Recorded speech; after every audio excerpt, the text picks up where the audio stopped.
1, 2, 3, 4. I know what you like, boy. You're mine, can't make you like, boy. Assalamualaikum warahmatullahi wabarakatuh. Hai, apa kabar teman-teman semuanya? Video ini dibuat untuk menyelesaikan salah satu tugas dalam mata pelajaran kimia kelas 10. Nah, di video kali ini kami dari kelompok A3 terdiri dari 5 anggota kelompok yang masing-masing bekerja sama dalam memenuhi tugas dengan judul materi kimia hijau. Kalian penasaran gak sih sama hal-hal yang tidak sesuai dengan prinsip kimia hijau? Dan apa solusi yang mendukung penerapan kimia hijau dan pencegahan pemanasan global? Nah, berikut ini penjelasannya. Apa sih hal-hal yang tidak sesuai dengan prinsip kimia hijau? Nah, berikut adalah kegiatan atau kejadian di dalam atau sekitar rumah. Contohnya, pagar mulai berkarat di rumah. Proses kimia tersebut dinamakan perkaratan atau korosi. Selanjutnya kita akan membahas definisi perkaratan atau korosi. Korosi adalah peristiwa perusakan logam yang terjadi karena adanya reaksi kimia antara logam dengan zat-zat di lingkungannya, sehingga membentuk senyawa yang tidak dikehendaki. Oke, untuk yang selanjutnya adalah contoh reaksi korosi. Yang pertama, proses hilangnya besi. Bagian besi yang hilang umumnya adalah bagian besi yang mengalami kontak dengan air. Bagian ini disebut daerah anode. Keseluruhan hilangnya besi sebagai berikut. Nah, yang kedua adalah proses pembentukan karat. Setelah mengalami kehilangan elektron pada besi, terbentuklah karat besi. Karat besi sendiri memiliki rumus kimia, yaitu besi 3 oksida. Karat besi merupakan senyawa padatan yang berwarna coklat kemerahan, terbentuk pada reaksi redoks yang berbeda dengan reaksi sebelumnya. Reaksi proses korosi pada besi yang telah mengalami kehilangan besi dan membentuk karat dapat dituliskan sebagai berikut.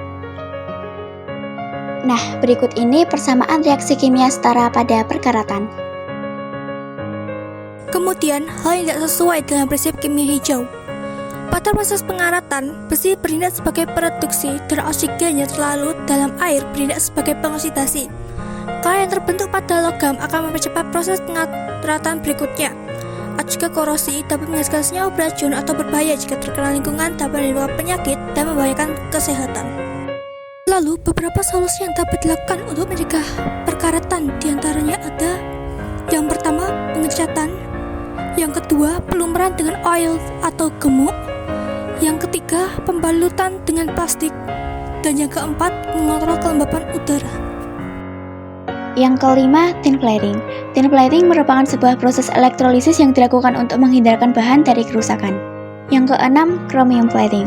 Chromium plating merupakan pelapisan bahan seperti besi dan besi baja dengan bahan krom atau bahan yang dapat dilapiskan pada bahan-bahan besi dan besi baja untuk perlindungan seperti bumper mobil dan lain-lain. Yang ketujuh, pengorbanan anode. Perlindungan ini dilakukan dengan melapisi besi baja dengan bahan yang lebih mudah berkarat. Bahan yang digunakan adalah bahan magnesium atau bahan yang aktif sehingga lebih mudah berkarat. Jika menggunakan bahan ini untuk melapisi besi, maka bahan ini akan berkarat sedangkan besinya tidak. Yang terakhir, galvanisasi.